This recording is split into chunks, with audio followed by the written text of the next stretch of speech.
દિવસ કાતિલ ઠંડીમાં ઠૂંઠવામાં તૈયાર રહે ગુજરાત। નલિયા અને પોરબંદરમાં 24 કલાક કોલ્ડ વેવની આગાહી। અમદાવાદ ગાંધીનગરમાં રહી શકે 15 ડિગ્રીની આસપાસ તાપમાન।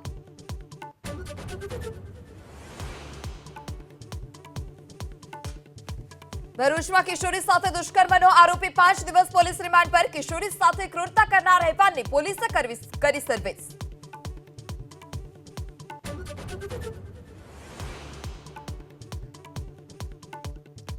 વડોદરામાં હિટ એન્ડ રનના આરોપીનો 3 કલાકમાં છુટકારો થતા ઉઠ્યા અનેક સવાલ। 16 નવેમ્બરે કાર ચાલક પિનાક સોરઠિયાએ સર્જેલા અકસ્માતમાં મૃત્યુ થયું હતું મોત।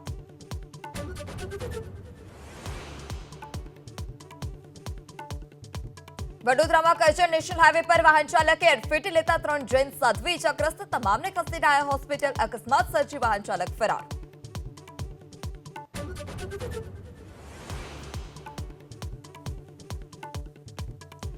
સંસદ ભવનમાં વિરોધ સમયે ઇજાગ્રસ્ત થયેલા બંને ભાજપ સાંસદ સાથે પીએમ મોદીએ કરી વાતચીત। રાહુલ ગાંધી પર ધક્કામુક્કી કર્યાનો આરોપ। ભાજપ નોંધાવી શકે ફરિયાદ।